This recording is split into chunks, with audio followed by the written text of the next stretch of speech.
too busy. Sure you are. That's a lie. And you're too tired, or you're too sore, or you're just plain not feeling it. Lies, lies, lies.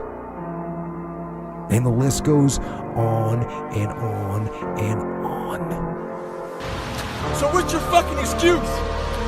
Is it too cold where you live? Is it too hot where you live? Does it rain too fucking much? Now it's time for some real fucking talk. Maybe you're the only black person applying for a fucking job. Maybe you're the only female. Maybe you're the only fucking gay person. Job, whatever the fuck it may be. Maybe that shit's in your fucking head. Maybe that's your excuse for not being better. Idiots, because only idiots want to be around I can't catch a break guys. Yeah. Only the dummies stick around. After a while, even if they're your good friend, you gotta be like, bro, you gotta fucking stop. You gotta stop with all this I can't catch a break bullshit. All the time you're complaining, you could be instead hustling. You could be instead chasing your dream. You could be instead figuring out what you're doing wrong, trying to improve certain aspects of your life, getting your shit together, reading a book, meditating, something. Fucking something. But this I can't catch a break shit is not helping anybody, and it pushes everybody away from you. You have to accept that all your excuses are lies. They are lies, all of them. Life's a real big fucking picture. When I was young, all those things got in my head. Black, fucking not smart enough, single mom, all that bullshit owns space in my head. If you're allowing people and things and situations to own space in your fucking head, you're losing. Last thing, life's one big fucking head game. You play with yourself. If you lose, it's because you allow life to get in your fucking head. Stay hard. You don't have time. That's a lie. You don't have support. That's a lie. You don't have the equipment or the gear. Lies. When the alarm goes off in the morning, you have to wake up. Don't wake up, don't worry about that. When you're in school, you know what, fuck that, man. It's too hard to study. So don't study. You know what, don't eat healthy, because you don't have to. So guess what? When you fail, don't blame your mom, don't blame your dad, don't blame teachers. The only person you have to blame is yourself. Motivation is crap. It's shit. People right now, maybe listening to this shit, they be motivated to go run. If it's cold somewhere where they're at, a lot of motherfuckers will shut that door, go back inside. That's motivation. It comes and goes as how you feel. If you and your wife are good, if you and your kids are good, if you're good at work, you're motivated. I like a motherfucker whose life is imploded, ain't got shit in life, and says, still gotta fucking get after it today, man. The discipline can seem like it's your worst enemy. But the reality is, discipline is your best friend. It will take care of you like nothing else can. And it'll put you on that path. Discipline, through self-discipline, through repetition, through tons of repetition of the same thing that you don't want to do. And that's the key thing. Through repetition of things you don't want to do, you develop mental, like an armor for your mind. You start to armor your mind, because your mind's like, okay, we suffer every day. It's what we do. We do stuff that sucks every day. So then when the suck stuff comes, you're ready for it. Nothing is permanent. Nothing is permanent. And a lot of times you have to learn to perform without motivation. You have to learn to perform without purpose. You have to learn to perform a lot of different things. And that's what people think. They think I need to have this motivation to work out, to study, to be better. So if they don't have it, they just don't fucking do it. Be the guy who embraces the ugly, the miserable. Be the guy who embraces hard work, the grind. Don't be afraid of being hurt. Don't be afraid of sacrificing some blood. Fuck your motivation. Fuck your motivation. You need discipline. Because motivation's not there every day. I'm missing motivation most days. Motivation, you have to learn to exist without it. You have to learn to be, you have to be your best self when you're least motivated. And that's the tricky part about all that shit. Motivation is just a word. You have to have these different things in your mind on where you want to go and know that motivation is not going to get me there.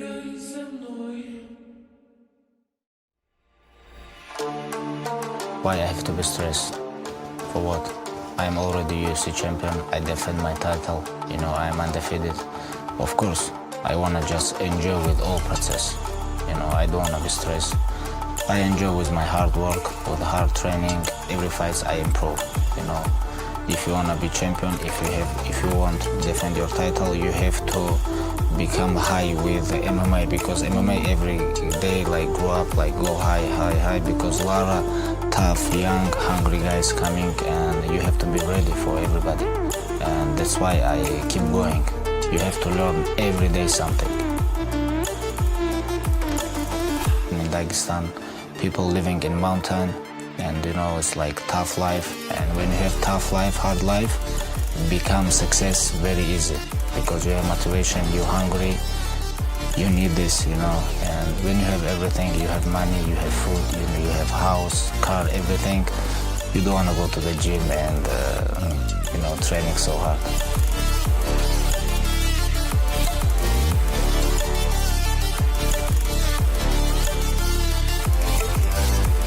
My job is defend my title, you know, number one job is my defend my title. If I won't defend my title, I have to spend 5 hours every day in the gym. If you lose something, everything go down. That's why I try to control everything, because like before, when you become champion, you work because you're hungry, you need this, and you have big motivation. Then you become champion, you a little bit lose your motivation, but you forget about other guys. Yeah. A lot of guys coming like training so hard, very hungry, and you have to understand this. I know this way, I know this stuff, and that's why I keep training, keep working.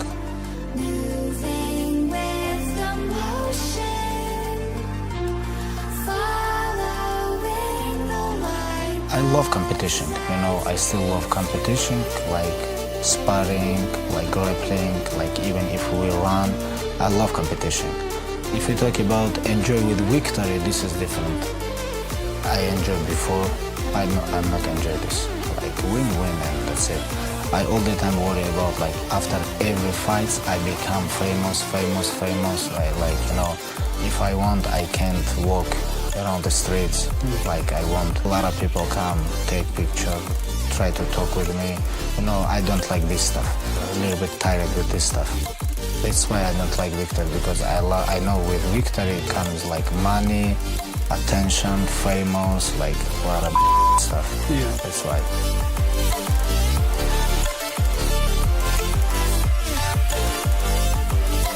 All my life I train hard, like since when I beginning walking. All my life I compete with someone, and you know, I wanna keep doing this.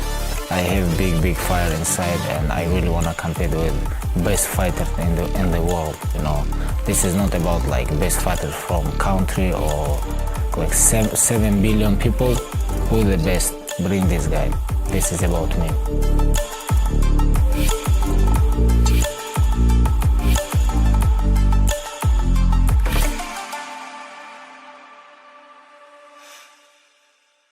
The key with me is no one will outwork me. No one. I love and I respect you guys. You motherfuckers won't outwork me. It all starts with this. 2 hands, putting it to work. But you cannot erase the work ethic part. There is no getting around. Ain't no elevator to the top. You got to take the stairs. The elevator don't go to the top, man. Not in the world of success. You gotta take the stairs. Y'all gotta start getting gritty, man. I hate it when I see young people wasting their time, wasting all this technology you got. Just sitting around in this world that's been created for you, that everything is instant. But if you can combine your technology with your parents and your grandparents' work ethic, you could be rich. Just ask yourself this week, do people know you for your work ethic? Are people like, man, you work hard? Are people actually commenting about you showing up early and staying late? Because if they're not, you're just blending in with everybody else's work ethic. At the end of the day, talent will not win the game. It is work ethic that will win the game. You got to get gritty, man. You got to develop some dog in you. You got to get messed up sometimes. You got to get dirty. You got to get your feelings hurt. You got to get disappointed. You got to get told no. But in order to get the life of convenience, you got to have a very uncomfortable life. You got to get comfortable being uncomfortable. And you're always going to have haters, and haters are like, well, damn, man, how much are you going to do? Like, you do a lot of shit. I say, yes, it's my ambition. Of course, you got work every day. It doesn't end. And when shit goes bad, it goes sideways, or you're coming through this injury, or people are writing you off, it should drive you. If you're going to get it, you won't have to have that dog. You got an opportunity. So here's the deal. When you have an opportunity, why would you give 80%, 70%? Why wouldn't you always give 120%? From today on, you play whatever your best game is, you play that level every single time. Every time you practice, you don't care what the circumstances, what the situation is, every single time, you give it 120%. It doesn't mean you're going to score every time, but you can always give 120% effort.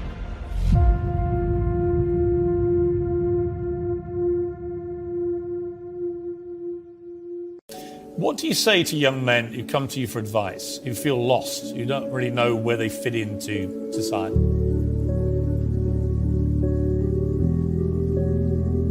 I say that life as a man is exceptionally difficult. I say the most beautiful and the most terrifying thing about being a man is you're born without value. Society doesn't care about you. You're only going to be cared about based on how useful you are. You have the chance to build yourself up and become a superhero if you're prepared to do the hard work and be indefatigable enough to never quit. But if you're going to stand around and wait for a handout, nobody's going to ever respect you. And I think that a lot of people have forgotten about how difficult and how competitive it is as a man. We're always in constant competition with each other. And it's your duty as a man to stand up and say, I want to be as important and strong and good-hearted and God-fearing as possible, and I need to work hard to achieve those things.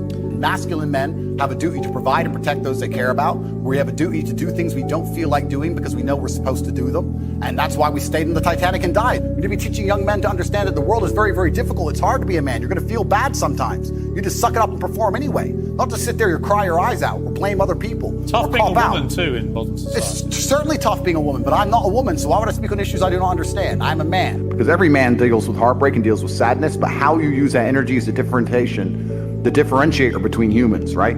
You are feeling the same pain that many men have felt. I, as a man, every man out there has had his heart broken and understands how difficult it is as a man. We all know how hard it is to see the girl you love getting plowed. Yeah, getting plowed by someone else, like you have to deal with now. You can log into our OnlyFans and see it. The difference between me and you, and perhaps some of the other men out there, is that certain men take that anguish and take that sadness and understand that energy cannot be destroyed, it can only be converted, and use it to build themselves into a man of absolute standing and power. As a man, you must build yourself into a man of credibility, which means to build yourself into a man of standing, we all start in a fairly similar position. I became me through tedious, arduous, difficult, never-ending work. I think we're here to struggle and to learn. I don't think we're here to be happy. That's why when we keep going back to the happy argument, I've always found that kind of frustrating and annoying. Yeah. When someone goes, oh, but I want to be happy. Why? Why? Why do you want to sit there and laugh? Like you were happy your entire childhood. That's your happy days. You're allowed to be happy as a kid. It's all over now, right? You're a man. You have responsibilities. I think we're here to do important. Provide, protect, and we're also here to do important things. And important things are going to be difficult, and they're going to be hard, and you're going to get frustrated. Life is hard. Life is difficult. Maybe I've just been unlucky, which I don't believe in, but I've had so much trauma and bad events and negativity and stress and all these things that have happened to me, and I've used all of it to be monumentally successful. If I wasn't that way inclined with the workload that God put on my shoulders, I'd just be in a ditch somewhere. Yeah. I would have killed myself by now. I believe that emotional energy is a lot like a bucket of water. You have all this emotional energy, right? You have a bucket of water. And then you have a bunch of different holes you can pour it down. So I believe if you wake up one day and you feel particularly depressed, you don't feel depressed. You just have a lot of emotional energy that day. Some days you don't have that much emotional energy and life's pretty calm. It's how you look at the problems and how you use them to fuel you. So the question was, what's the problem for the average man today? What's the biggest problem? I think there's a whole host of problems. What you have to do is frame it inside of your mind and understand that all of those problems are going to allow you, give you the fuel, the unlimited motivation that you need to become a successful and beautiful individual if you frame it in the right way. If you take a man and give him a life shielded from problems that he never has any to face, I guarantee you he's terrible at being a man. The best men in the world have gone through shit. That's why women love scars, because it didn't kill you. That's the whole point of it, right? So the best thing you can do as a man is look and go, okay, this is hard, this is hard, this is hard, this is hard. I feel negative because these are all so difficult. I'm struggling with X, Y, Z. Let me internalize all of that and turn it into a superpower. Let me become genuinely uncomfortable with my situation in life and go and fix things. Because, like I said, the universe is absolutely and utterly very giving. And if you truly hated being in the position you were in, you wouldn't be there very long. That is the most basic imperative of the masculine frame, which has been destroyed in real time. They are trying to convince you that you should act how you feel. You should show more of your feelings. If you feel this way, you should show it. If you want to cry, cry. What I'm saying is the reason they're trying to bring out emotionality in you is because of exactly what Myron said. Most of the time, you don't feel like doing the things you're supposed to do. But the true masculine frame throughout history was doing the things they didn't want to do, but they knew they had to do because they had honor and duty. That's what honor and duty means. Do you think the men on the Titanic wanted to stay on the fucking Titanic? No, we're men. We have to stay. We're scared, but we must. It's our duty to let the women and children on the lifeboats. This is masculine duty. A good man controls himself. I have absolute self-control. Emotional control is absolutely and utterly important as a man. I'm saying that you need to understand as a man, there are certain principles under which you act, regardless of how you feel. I can wake up in a terrible mood. I can wake up sad. I can ache. I can have a busy day, stressed, etc. I will complete the same tasks as if I woke up in a fantastic mood. I'll do the same things because how I feel has no bearing on the things I'm going to do with my day because I have duty to myself and to my bloodline. Because you think there's something wrong with you. You go, well, I lack motivation. I don't have the motivation to go to the gym. Well, here's the newsflash. Neither did I. And I still did it. So now what are you going to say? Now you have no excuse, right? Oh, you're scared to get in the ring. So was I. Still did it.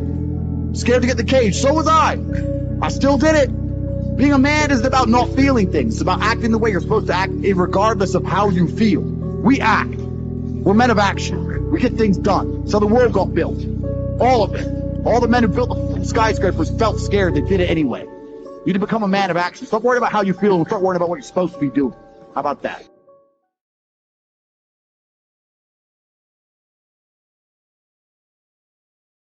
Bad things, 1981, 4 months to go for the Mr. Olympia, okay? And my fiance, the girl I was gonna marry, left me for my training partner. And I was shocked, I was startled. I'm like, oh my God, 4 months to go, I can't train. I'm messed up, I'm hurt.